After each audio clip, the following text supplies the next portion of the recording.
Bueno, yo a la hora de hablar me pidió Roque y una reunión de trabajo que tuvimos hace un par de días que hablara un poco de las lecciones de política, de las lecciones que podemos extraer aquí sobre la política venezolana. Como no podía hablar de mis vivencias, pues decidí traerlas en fotos mías, no son buenas, son muy malas, pero de alguna forma reflejan parte, porque no están todas, ni mucho menos, de las cosas que yo pude ver, comprobar y vivir en medio de aquel maravilloso, simpático y arrecho pueblo de Venezuela. En primer lugar, hablando de Hugo Chávez, Hugo Chávez es un personaje de talla internacional, es decir, un personaje de talla internacional en cuanto revolucionario y en cuanto socialista. Y una de las cosas que podemos plantearnos es ¿qué nos ha dejado, aparte de todo lo que nos han contado que ha aportado al pueblo de Venezuela, qué nos ha dejado al mundo, qué ha dejado al mundo el comandante y qué esperamos que el proceso venezolano siga dejando al mundo? Yo he de resaltar, porque eso no se puede olvidar jamás, que la ronda de Doha, por ejemplo, de la Organización Mundial del Comercio, fracasó en parte debido a la presión de Venezuela, y que Pascual Lamy, el representante de la Unión Europea, cuando veían cómo no eran capaces de imponer la privatización obligatoria de todos los servicios públicos del mundo, decían: el enemigo principal que tenemos es Venezuela, porque fue capaz de capitanear a más de 70 estados africanos, asiáticos y latinoamericanos que se enfrentaron. Pero también una gran victoria frente al Fondo Monetario Internacional. Gran parte de la íntima amistad que hay entre el pueblo argentino y el pueblo venezolano, que es muchísimo más íntima de lo que aquí cuenta el país, bueno, creo que ya empieza a contarlo, se debe en parte a que gracias a unos préstamos de Venezuela, Argentina pudo superar parte de su deuda. Pero es que gracias también a Venezuela, las repúblicas negras del Caribe han tenido que dejar de vivir de la limosna de la Commonwealth, han tenido que dejar de vivir de la limosna europea. Es que en estos momentos, si en Haití hay una gente que está trabajando de verdad, porque los marines ya se han ido y los han dejado tirados, y los gendarmes franceses se han ido también, y las ONGs europeas se han ido también, son los médicos cubanos y es la cooperación venezolana. Perdonad. Digo porque en estos momentos estoy recordando que cuando tuve la suerte de estar en la CELAC, en la cumbre constitutiva de la CELAC en Fuerte Tiuna, tanto el presidente de Haití como los presidentes y primeros ministros de las repúblicas negras del Caribe, Hugo Chávez ya estaba enfermo de cáncer. Y me hizo mucha gracia enterarme que en Haití y en las repúblicas negras del Caribe se estaban haciendo ceremonias de vudú para que no muriera el comandante. Esto indica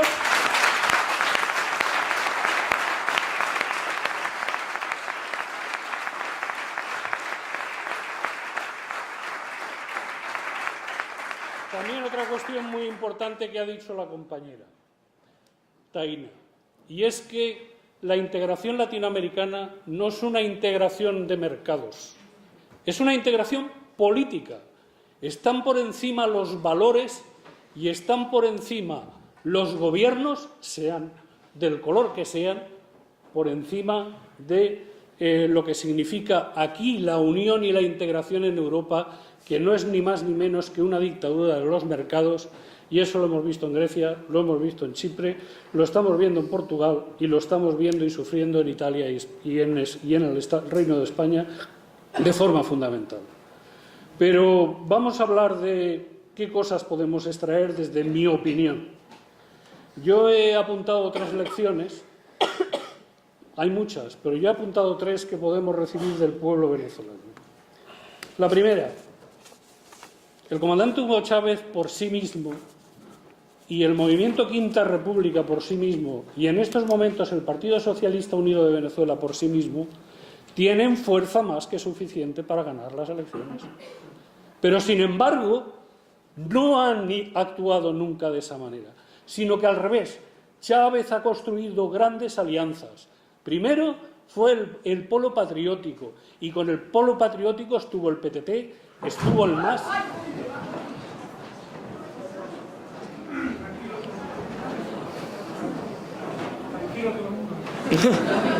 sido la zancadilla que me ha puesto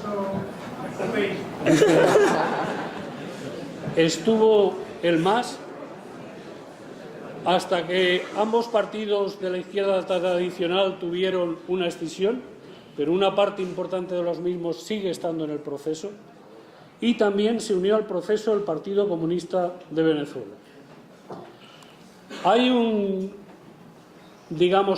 núcleo fundacional muy importante, que es el Movimiento Bolivariano Revolucionario 200, que es un conglomerado político-civil. El Movimiento Boliviano Revolucionario o Revolucionario Boliviano 200 es un poco la madre que genera todo este gran movimiento. Pero ellos son conscientes de que, como ha dicho el amigo Mariscal, hay que acumular fuerzas, hay que juntar y agrupar a todos los sectores. Y hay que presentarse a las elecciones con un programa claro y que sea inclusivo. ¿Y con qué programa se presenta Hugo? Vamos a hacer una nueva Constitución. Aquí también tenemos que hacer una nueva Constitución que recoja valor, que recoja valores, que recoja nueva forma de gobierno. Ellos partían también de la Constitución del 61. La Constitución del 61 era una Constitución pactada entre los dos grandes partidos del momento, ahora son minoritarios, como otros aquí, los dos grandes partidos del momento, que eran la COPEI y que era Acción Democrática, los adecos y los copellanos. Bien, pues los adecos y los copellanos dan lugar con los años a un régimen tremendamente corrupto, no sé si os suena, y el paradigma de la corrupción además se llama Carlos Andrés Pérez, paradigma de la corrupción de los haya en Venezuela, procedente de Acción Democrática, partido que se tiene por socialdemócrata, y hay un programa muy claro y muy concreto. Vamos a cambiar esto, vamos a repartir el poder, vamos a constituir un gran polo, un polo patriótico en ese momento, y ese polo patriótico, con un programa muy sencillo, va a vencer las elecciones.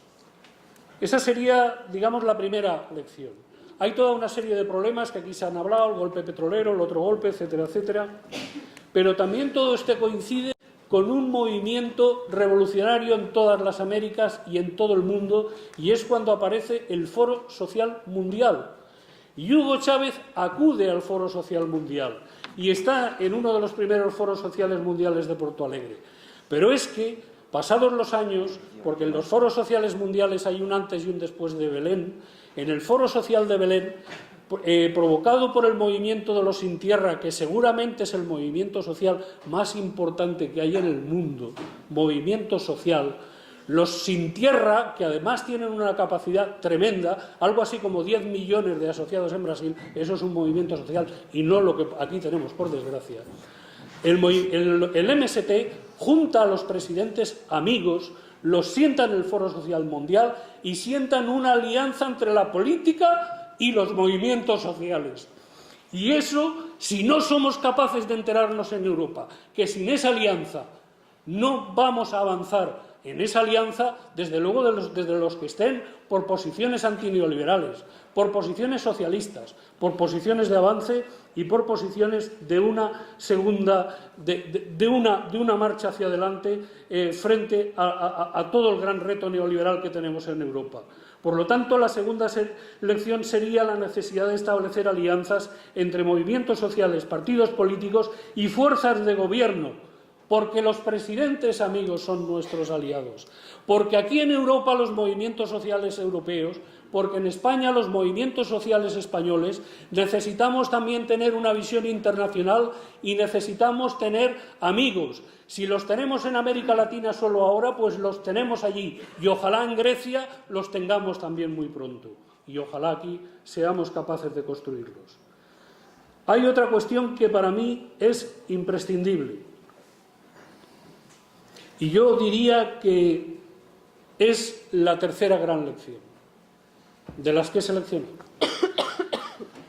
Hugo Chávez tras años de conspiraciones, tras el golpe fallido que él da, tras toda una serie de fracasos electorales, triunfos electorales en alguna ciudad, en algún estado, el Libertador, Causa R, LCR logra alguna victoria, todavía podemos hablar entonces de Causa R como un partido de izquierdas y ligado a la liberación de las clases populares. Bueno, pues tras todo esto, Hugo Chávez llega a la conclusión de que si se forma un movimiento y si se forma una alianza, eso es para gobernar, no es para hacer una oposición. Nosotros tenemos que juntarnos para alcanzar el gobierno y el poder, y podemos alcanzar el gobierno y el poder. El otro día Óscar Lafontaine en Madrid me decía, es que si no lo hacéis ahora, no sé cuándo lo vais a hacer. Hugo Chávez tiene muy claro que se presenta para ganar unas elecciones, se presenta para ser presidente de la República y se presenta para, desde el gobierno, transitar hacia el socialismo. Para él el problema no es subir en las encuestas o en intención de voto, es un problema de poder. Y es lo mismo que se plantea Rafael Correa, o es lo mismo que se plantea Evo Morales, o es lo mismo que se plantea en su momento Néstor Kirchner. Si queremos cambiar, tenemos que gobernar. Luego en España, si queremos cambiar y frenar las políticas antineoliberales, hay que dejarse de cuentos y hay que montar nuestro gran polo patriótico e ir hacia el poder. Y voy a finalizar con algo que quiero provocar. Venga. Y quiero provocaros. Más. Un poquito más, sí. Porque yo estoy convencido de que podemos ganar. Yo en España estoy convencido de que podemos ganar. ¿Qué ventajas tienen los latinoamericanos que nosotros no tenemos? Y tendremos que pensar. Tienen dos muy importantes. Una, que tienen patria. Y aquí no tenemos patria. Tienen patria. Y la patria no es un concepto patriotero para ellos, es un concepto antiimperialista. Aquí nos está sojuzgando Alemania y nadie tiene narices a decir que los alemanes están haciendo una política imperialista frente a nosotros. Nadie tiene narices a decir que hay que defender España frente al dominio centroeuropeo, frente al dominio del capitalismo renano, frente al dominio del capitalismo anglosajón. Nadie se atreve. Sí podemos tener patria, si alcanzamos la República. Entonces sí vamos a tener patria. Nuestra patria es la República.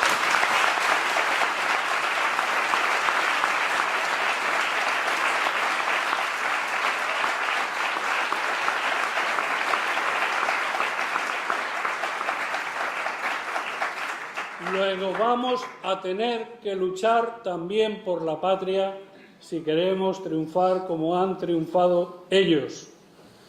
Segunda cuestión, y esta es más peliaguda todavía. Ellos tienen claro, tienen muy claro, el liderazgo social y político. Es decir, hablando claro, alguien tiene que ser presidenta o presidente de la República, digo yo. Aquí queremos ser todas y todos.